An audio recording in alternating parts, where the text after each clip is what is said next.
Last college women's basketball season, Samaria, Caitlin Clark had the sport by the throat. Iowa women's basketball was must-see TV, and if they were in a town, it was packed out in that arena, okay? The fan investment into Caitlin followed her to the WNBA, and viewership numbers for her games were sky high. Her mere presence alone helped several teams break attendance records, and in some instances, teams chose to actually move games to larger venues to accommodate the fanfare of Caitlin coming to town. Geno Auriemma is reportedly frustrated as UConn games struggle to draw crowds, while Caitlin Clark's name continues to resonate in packed arenas nationwide, even after her graduation. This story, however, isn't just about attendance. It's tied to a pivotal decision Geno made years ago, one he might now regret. For decades, Auriemma and his UConn teams dominated women's basketball, setting an unmatched gold standard. But lately, cracks are emerging, with attendance at UConn games plummeting, some matchups drawing fewer than 600 fans. Yesterday, in a game in the Bahamas, UConn played for 567 people. Meanwhile, Iowa's Hawkeyes continue to draw an impressive average of 15,000 fans per game, sustaining excitement even post-Clark. Needle mover.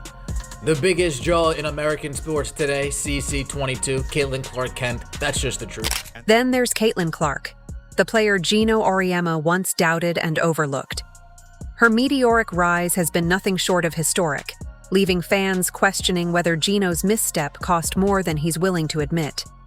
How did Clark go from being ignored by UConn to reshaping women's basketball? And what's Geno's response to UConn's dwindling attendance? Let's break it down. Two things happen. One, they fall in love with all my players because of the way they play and the way they conduct themselves. And they go, yeah, he really is a shithead. UConn basketball was once synonymous with packed arenas and electric crowds, drawing fans eager to see stars like Diana Taurasi, Sue Bird, Maya Moore, and Breanna Stewart dominate. Sellouts were the norm, not the exception. Today, however, the story has drastically changed, with attendance numbers plummeting to shocking lows. Paige Bueckers goes to the Bahamas, 500 people. And repeat, 500. 500 people. They are playing in what looks to be, you can see there's a stage. Oh my God, they're not even playing on a in a basketball gym. They're literally playing in what looks to be an auditorium. Just yesterday, UConn played in front of a shockingly low crowd of 567 fans in the Bahamas. Yes, only 567. For a program as prestigious as UConn, that number is almost unthinkable. And before dismissing it as a one-off due to the location, the decline is far from isolated. UConn's home games, which once drew near sellout crowds, now average just 4,000 to 6,000 fans per game, a stark contrast to their glory days. Meanwhile, Iowa tells a vastly different story. Even without Caitlin Clark on the court, the Hawkeyes are averaging a staggering 15,000 fans per game this season, more than double UConn's best numbers. Clark's influence has transformed Iowa into a must-watch program, fostering a loyal, enduring fan culture. Fumble of the week. Doing all that talking online, but when it comes to the proof, it is in the pudding. When it comes to the numbers, when it comes to the black and the white, are you in the black or are you in the red? Are you showing up or are you bluffing? What's really behind UConn's attendance decline? Many point to the team's fading dominance, with programs like South Carolina, Iowa, and LSU stealing the spotlight. Others argue it's about an evolving fan base that craves excitement, star power, and the dynamic plays delivered by athletes like Caitlin Clark. However, another critical factor looms: Geno Auriemma's decisions. Fans can't help but wonder if his choices have played a role in UConn's fall from grace. The most glaring example? Caitlin Clark, the player who has redefined women's basketball and could have injected UConn with fresh energy, was overlooked and never even offered a spot by the legendary coach. This missed opportunity might now be haunting the program. The reality of the situation, it really hits when you see these they're like, oh, the fans need to spend more money. The reality is fans need to spend money the way they want to spend money. If a fan wants to see a player, they can see a player. Like, it's not the fault of a fan of Juju Watkins who doesn't want to pay to see her play. It's not the fault of a fan of Paige Bueckers who doesn't want to pay to see her play. Just because fans of Caitlin Clark will pay to see her play. Like, that's the reality situation. Is it's nothing to, there's never blame the consumer or the viewer for what they like. For years, Geno Auriemma was untouchable, a mastermind whose decisions were seldom questioned. Yet, overlooking Caitlin Clark may be his most significant misstep. The player, deemed not UConn material, went on to captivate the basketball world, leaving UConn fans wondering, what if? To understand this unraveling, we must explore Clark's incredible rise and Geno's fateful decision. Geno Auriemma, Caitlin Clark again. The world turns. It's Caitlin Clark's world. We just live on planet Caitlin. Geno, baby, if Caitlin Clark is on the team, it becomes the right team. Because Caitlin Clark is on it. It's like saying Michael Jordan's not on the right team. It's the right team if Michael Jordan is on the roster. Let's rewind to where this story begins. Caitlin Clark wasn't just a high school star. She was a phenomenon. As a recruit, her talent was undeniable. A guard with deep shooting range, exceptional vision, and a relentless scoring mentality. She was the kind of player coaches dream of building a program around. Ranked among the nation's top prospects, she received offers from powerhouses like Notre Dame, Oregon, Texas, and Iowa. Almost everyone saw her potential. Almost.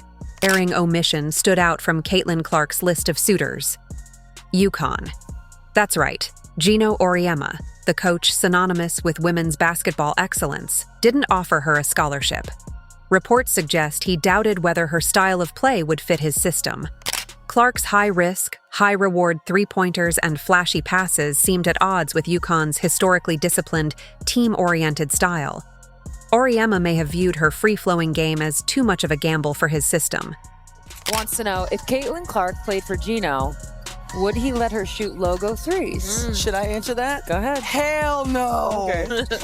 Like, he didn't even let us dribble. Like, not the high passes to the side.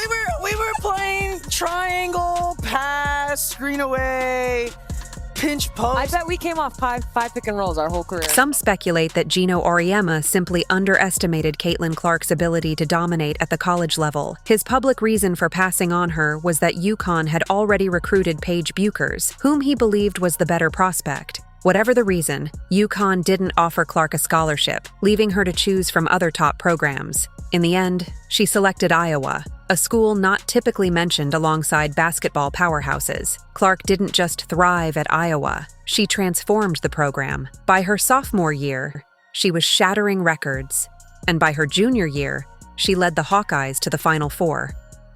It wasn't just her stats, it was the way she played. Her deep threes, no-look passes, and fearless leadership made Iowa must-watch TV, drawing fans who had never cared about women's basketball. Listen, you talk about players that change the game when they're on the court, whether they're touching the ball or not. You have to guard her when she steps into the gym. And so I don't think we've seen anything like that in women's basketball. I've played against a number of great shooters. Yes. Somebody that when they walk in the gym, you have to guard them. And I think the way the game is played has allowed her to showcase that skill, to be able to take that shot. That shot's being a good shot. It speaks to where basketball is right now. Then came the moment that may still haunt Geno Auriemma, the 2024 NCAA Final Four. Caitlin Clark and Iowa faced off against UConn in a game many saw as a symbolic passing of the torch. For years, UConn had been the gold standard in women's basketball, but Clark changed that. She didn't just lead Iowa to victory, she dominated, leaving no doubt that she was the best player on the court. After the game, fans couldn't help but ask, what if? What if Geno had recruited Clark? Could she have brought that same energy and excitement to UConn, reinvigorating the program when it desperately needed a spark? For Geno, it wasn't just a missed opportunity. It was a decision that reshaped the narrative of women's basketball. Like I said earlier, they actually had odds that, she was like third or fourth in the betting odds to be MVP of the WNBA. That's such a slap in the face to every WNBA player. It's unbelievable, right? When Caitlin Clark declared for the WNBA draft, Geno Auriemma had plenty to say, and none of it was encouraging. He dismissed her chances of succeeding in the league, questioning her physicality and decision-making. "She's just not built for the WNBA," he said, doubting her deep threes and flashy shots. That's the worst part about new fans. You know, they have no perspective. There's no context. So they just say ridiculous nonsense. Geno wasn't alone in doubting Caitlin Clark. Many critics saw her as a high-risk player whose college dominance might not translate to the WNBA's faster, stronger competition. Diana Taurasi, one of Geno's most celebrated protégés, also voiced concerns, claiming Clark might face a rude awakening in the league. But Caitlin Clark stayed silent. No rebuttal, no social media clapbacks. Instead, she let her game do the talking. And what a statement she made. Clark didn't just meet expectations in her rookie season with the Indiana Fever, she shattered them. Averaging 19.2 points, 8.4 assists, and 5.7 rebounds per game, she became the clear Rookie of the Year. Clark also led the league in assists, guiding the Fever to their first playoff appearance since 2016, while making history with multiple triple-doubles in her rookie year. You never know how quickly they're going to adapt to the WNBA game coming from college. And I think that Caitlin has done surprisingly well, how quickly she's adapted to this game.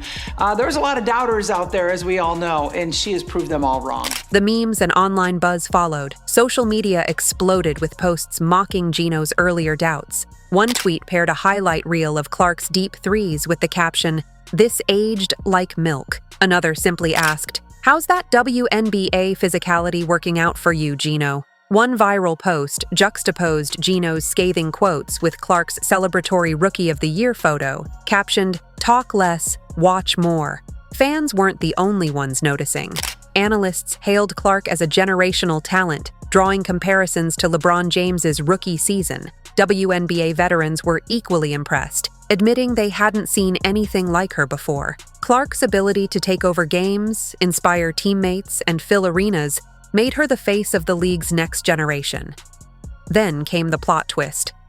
Geno Auriemma, the same coach who had publicly doubted her, began praising her in interviews, calling her a game changer and one of the most remarkable players we've ever seen, leaving fans confused. The college career that Caitlin had ignited a tremendous amount of attention, an incredible phenomenon that very rarely happens, and it certainly changed the landscape, no question. Geno's tone toward Caitlin Clark has shifted dramatically. The same coach who once dismissed her as not built for the WNBA is now one of her loudest cheerleaders. In recent interviews, he's called Clark a generational talent, a game changer, and even better than Paige Bueckers. But why the change of heart? Is it a genuine recognition of Clark's talent, or is there something else at play?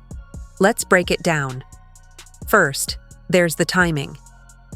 Geno's compliments began rolling in shortly after Clark's historic rookie season in the WNBA. Clark wasn't just a great player, she was a cultural icon. I think one of the things that makes Caitlin Clark, who she is the way she is with people. She connects with people, and people connect with her. But here's where things get even more interesting. Geno's sudden admiration coincides with his involvement in the new 3-on-3 basketball league, Unrivaled. Co-founded by stars like Breanna Stewart and Nafisa Collier, the league aims to provide a high-paying off-season alternative for WNBA players. Geno isn't just a supporter, he's an investor. The success of Unrivaled hinges on star power, and who better to headline its inaugural season than Caitlin Clark, the most marketable name in women's basketball. There's a lot of investors in this league. One investor, been trying to keep quiet about, his investment in the league ever since his comments that he made about a young rookie.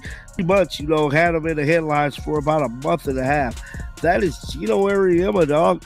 I'm here to tell you, he's part owner of this league. Reports suggest that Unrivaled made a strong push to recruit Caitlin Clark, offering a lucrative contract rumored to exceed $1 million.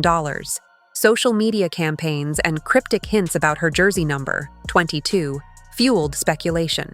Fans were convinced she would join, but when the roster reveal came, Clark's name was notably absent. Her decision to decline sent shockwaves through the basketball world. For Geno, this wasn't just a missed opportunity. It was a direct blow to his investment. She has decided not to do Unrivaled, even though Aaliyah Boston's doing it, Lexi Hull is doing it, Kate Martin is doing it, and despite all the rumors, and I'm sure the push that was put on her.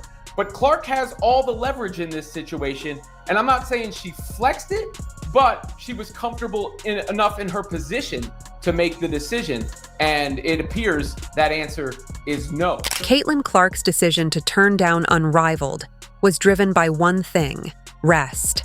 After an intense senior season at Iowa and a record-breaking rookie year in the WNBA, she chose recovery over more basketball. It wasn't a personal rejection, but a practical choice. For Geno Auriemma and the league, however, her absence was a blow. Geno's sudden praise of Clark raises questions. Was he genuinely impressed by her talent, or was this an attempt to lure her to Unrivaled?